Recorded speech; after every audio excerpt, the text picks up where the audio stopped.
Des visages dans la tempête. Je crois que je vais devenir fou. Cela fait 28 jours depuis le 17 septembre et la pluie n'a pas faibli une seconde depuis.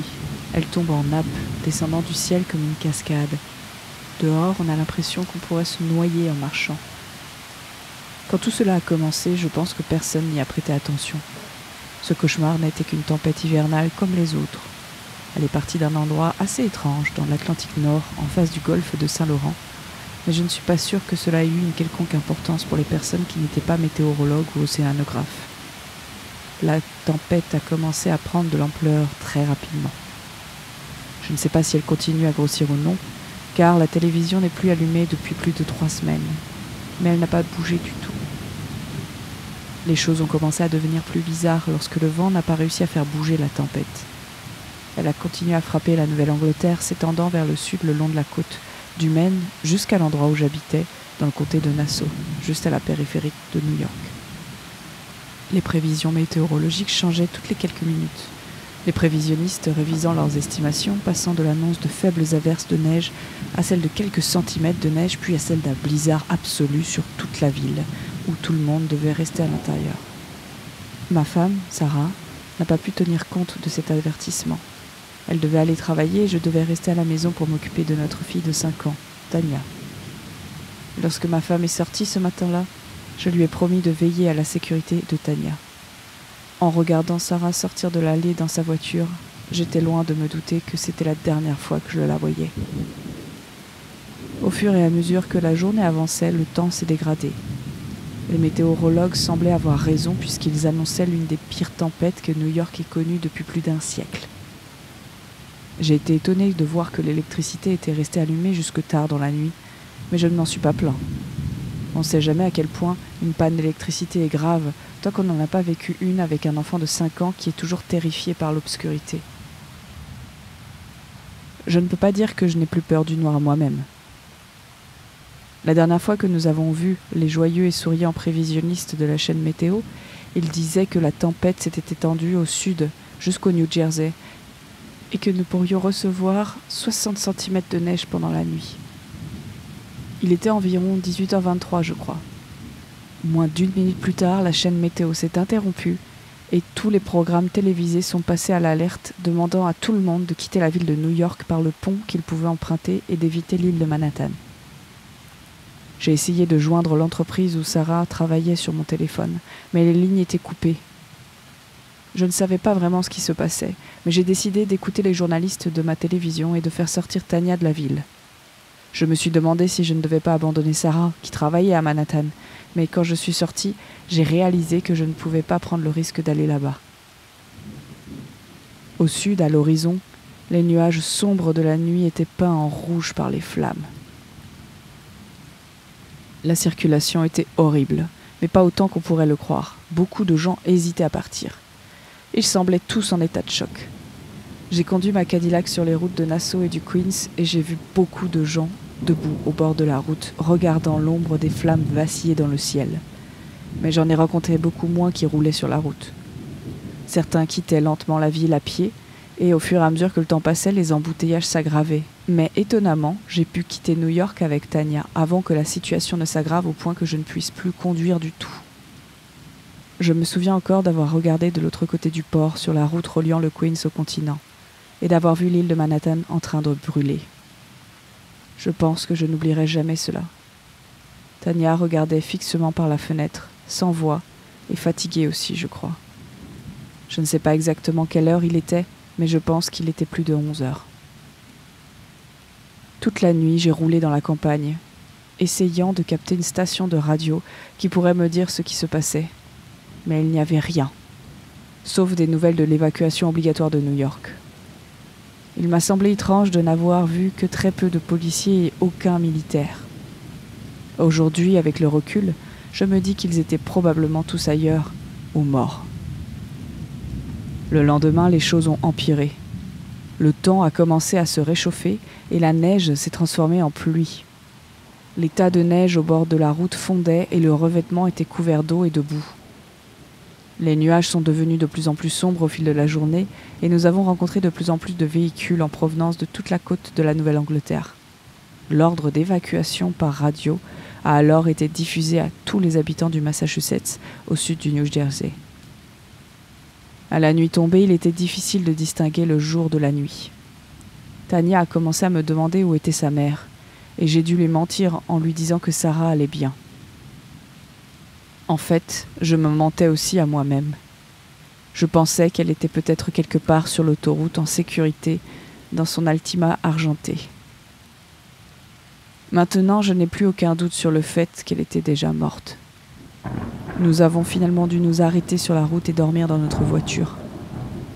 Il y avait des bruits étranges dans la nuit autour de nous, et ma fille n'arrêtait pas de se réveiller, effrayée à l'idée que le monstre qu'elle croyait avoir vécu sous son lit à Nassau était là, avec nous, vivant sous la voiture. Je lui ai dit que ce n'était que son imagination, mais je ne pouvais pas m'empêcher d'entendre les grattements sur le châssis ou le ronronnement occasionnel venant de quelque part loin dans la nuit. Le matin venu, tout semblait aller pour le mieux. Enfin, jusqu'à ce que je me mette en route. Je voulais croire que les bruits que j'avais entendus la nuit précédente et le sentiment toujours présent de quelque chose dans la nuit n'étaient que le fruit de mon imagination, mais ce que j'ai vu le long de la route a ébranlé cette idée agréable dans ma tête.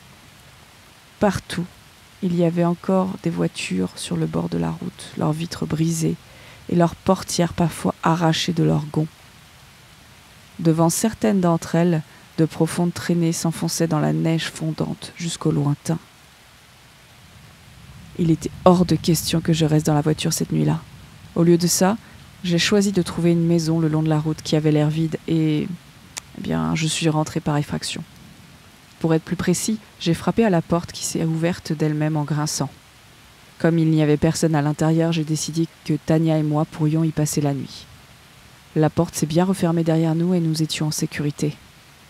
Depuis, nous sommes restés dans cette maison. Au début, nous sommes restés dans la partie supérieure de la maison.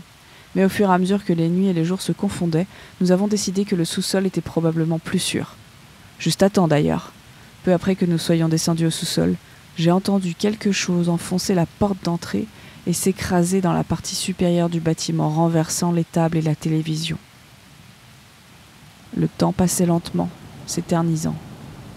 La température devenait de plus en plus chaude, jusqu'à ce qu'on ait l'impression d'être au milieu de l'été plutôt qu'au milieu de l'hiver.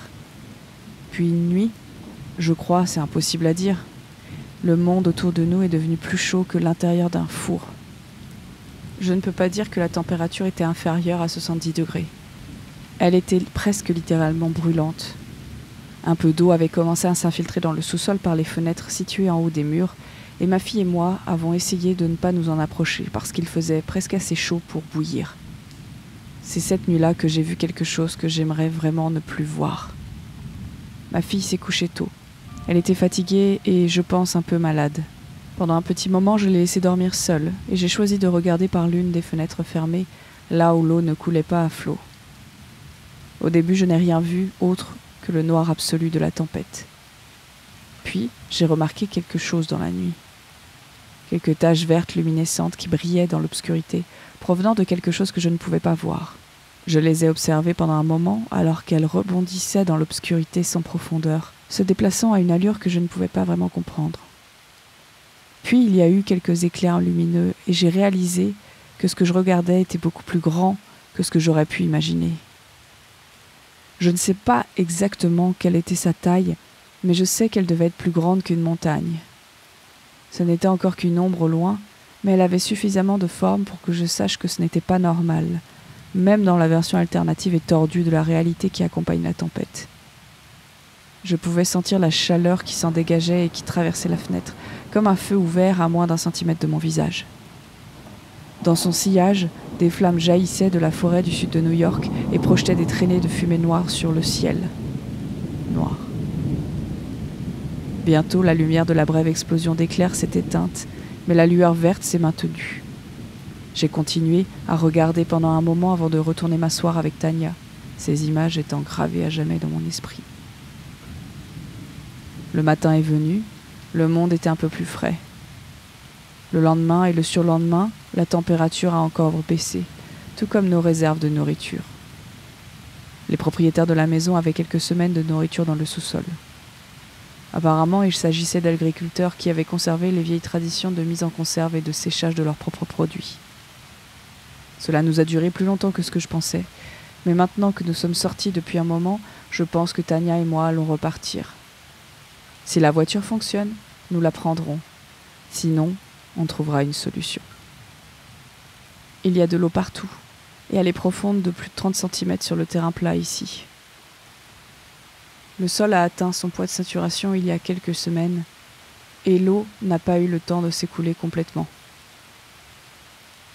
Je ne sais pas ce qui va se passer s'il continue à pleuvoir. Je suppose que cette partie de New York va rejoindre l'océan Atlantique.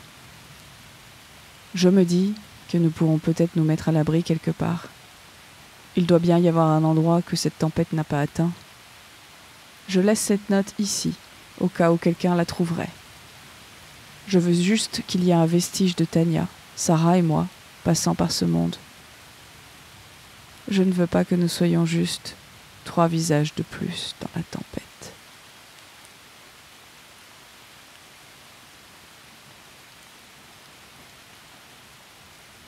Waouh! Qu'avez-vous pensé de ce creepypasta du mois? Donnez votre avis en commentaire, likez la vidéo si elle vous a plu et abonnez-vous pour ne pas rater les prochaines. À bientôt!